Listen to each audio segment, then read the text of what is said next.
18 hours, 25 minutes later, Ted Cruz does not have a hair out of place, and he is a machine. This guy I watched last night on the floor of the Senate, and I thought, finally, a debate on health care and a discussion on health care that was reasoned, was telling the truth, wasn't yelling and screaming. It was just, look, this is the fact. This is what's going to happen. And there was one of the guys that stood up, a Democrat that stood up and said, "Well, what do you say to those people who say that this whole presidential election was over health care?" And he said it wasn't. I mean, the president wasn't owning health care. The president wasn't going, he wasn't running on that.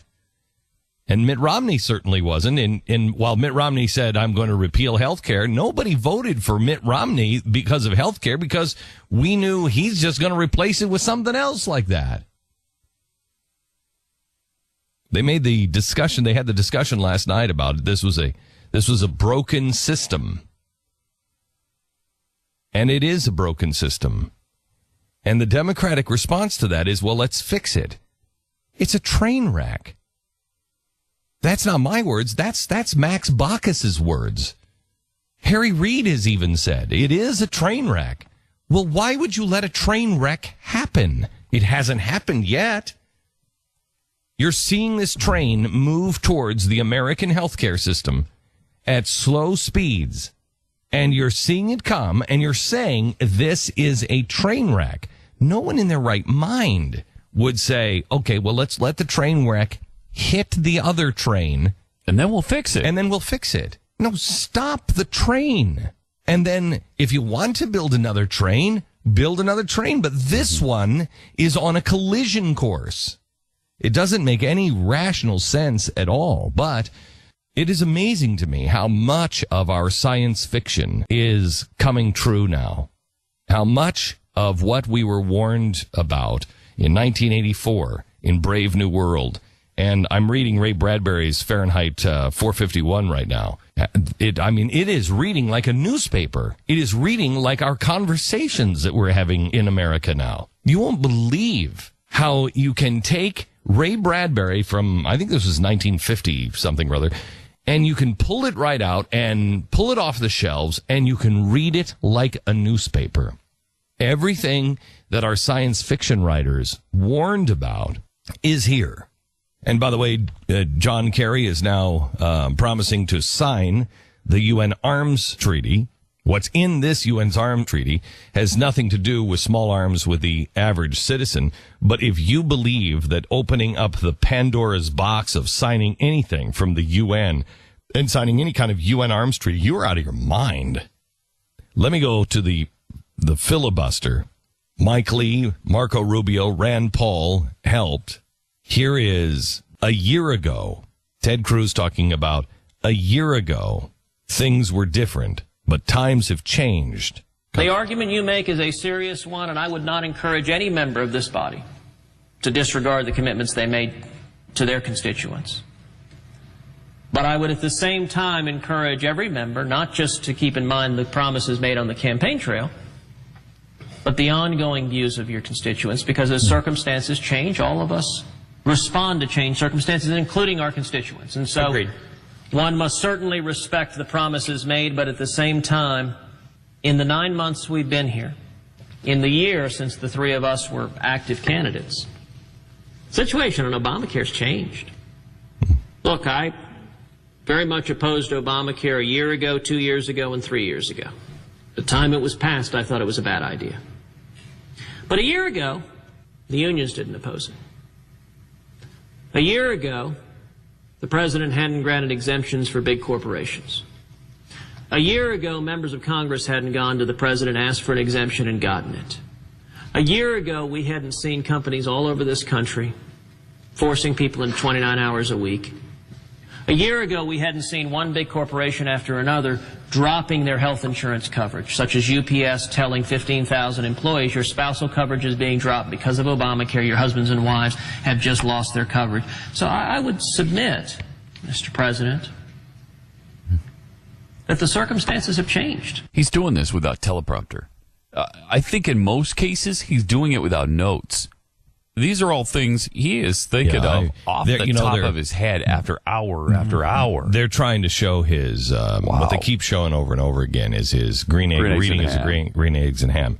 He's reading that to his kids. That's an endearing moment. For anybody else, that would be an endearing thing. They would say, oh, look, they would focus on him being away from his children, and he read green eggs and ham. They would have had a camera with his children watching that, and they would have put it side by side, and that's all you'd be seeing. If this was a president, that's all you would be seeing right now, is what a wonderful dad he is. And look, he was fighting for his children, and that's not what they're doing. Nobody is playing that. It's just the silly moment where he reads Dr. Seuss. Yeah, and they're like, look, he's reading Dr. Seuss. Out of context. This guy is, I watched him last night, and I thought, this guy's the president. This guy's much more presidential. This guy is so cool under pressure. Again, I ask you, look at the live video that is happening right now on theblaze.com. Look at the live video and look at him.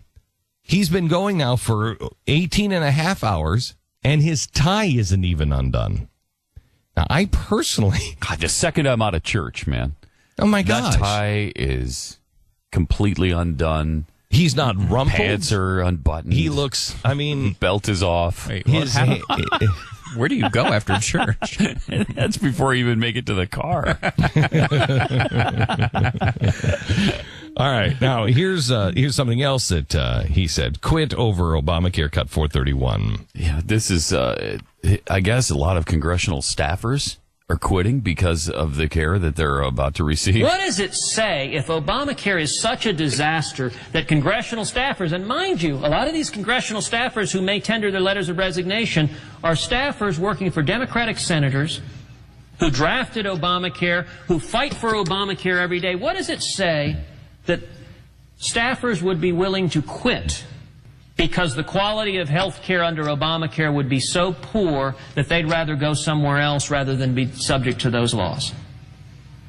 I think that speaks volumes. These are all great points he's making. These are great points. You just don't hear. You just don't hear anybody. That's why they've granted. You hear the part that they've granted themselves an exception. Yeah. But you don't hear that it's because all of the staffers are quitting.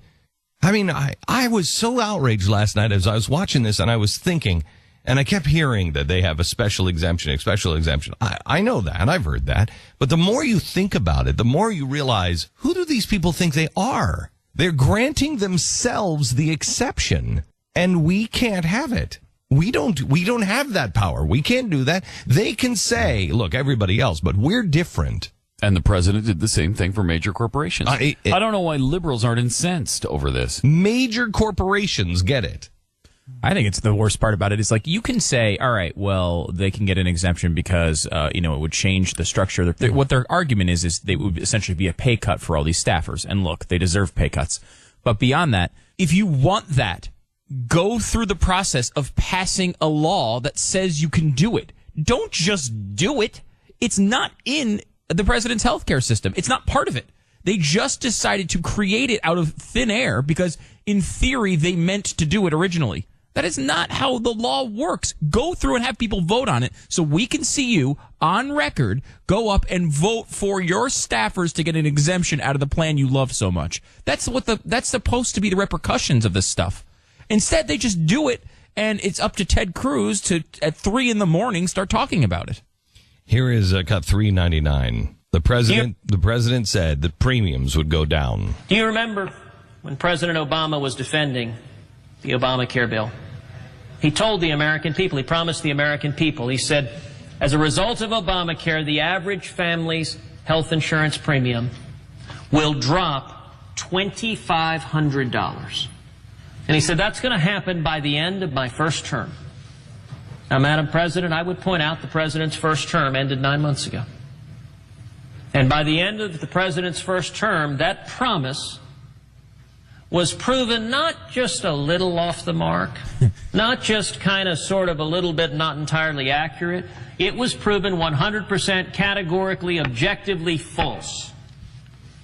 Let me suggest to every American, if your health insurance premiums have dropped $2,500 as the president promised you, as the president promised the average family, so that there would be tens of millions for whom that was true, then I would encourage you to enthusiastically stand up and defend Obamacare. And the next cut, 409. And the fact that this body is so torn apart by the notion that each of us would be subject to Obamacare, subject to the same rules the American people are, it just highlights how broken Washington is. Let me read. I've been reading Ray Bradbury's Fahrenheit 451, and I want you to listen to science fiction. Now, science fiction is not a predictor of the future. They take trends that they see, and then they put them in the world that they're in now. So this is 1950.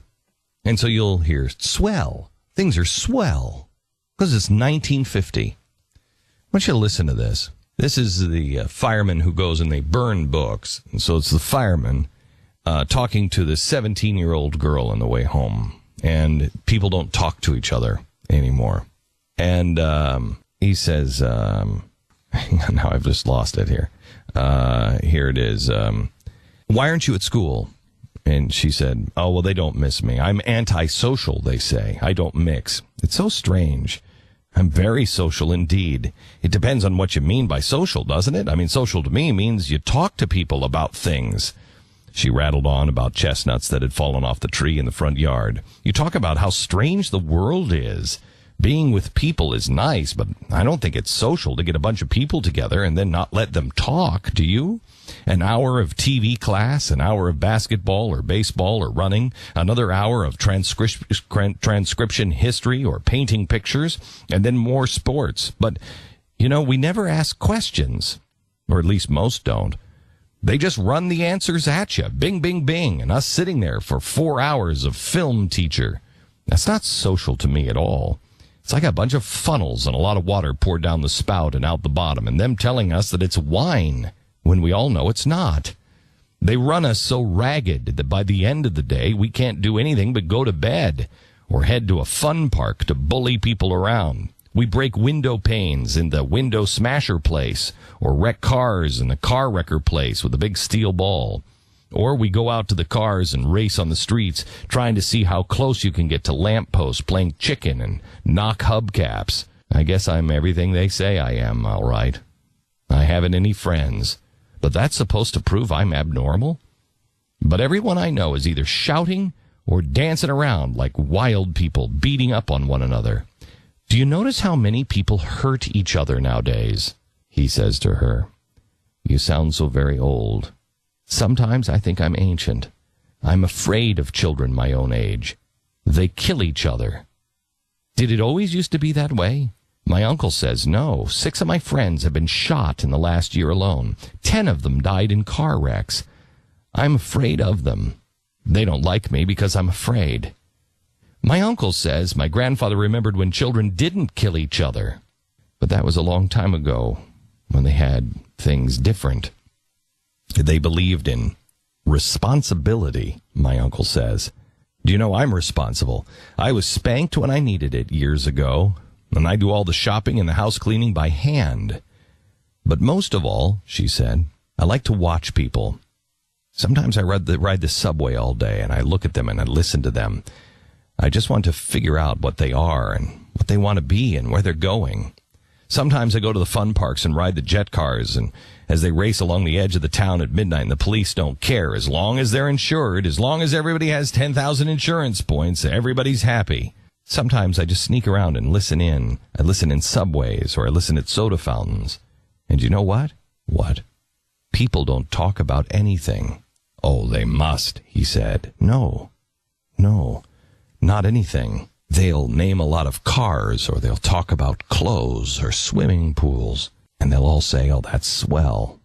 But they all say the same things. Nobody says anything different from anybody else. And most of the time in the cafes, they have the joke boxes and the same jokes most of the time, or the same musical wall lit and the colored patterns running up and down, but it's only color and abstract. It doesn't mean anything. And at the museums, have you ever been to the museums? They're all abstract. That's all they are now. My uncle says it was different once. A long time ago, a long time back, sometimes pictures showed things or even showed people. Your uncle, he said. He must have been a remarkable man. Oh, he is. He certainly is. If that is not a conversation that is so close to the conversation many Americans are having today, and that was written by Ray Bradbury in 1950, a warning to the world.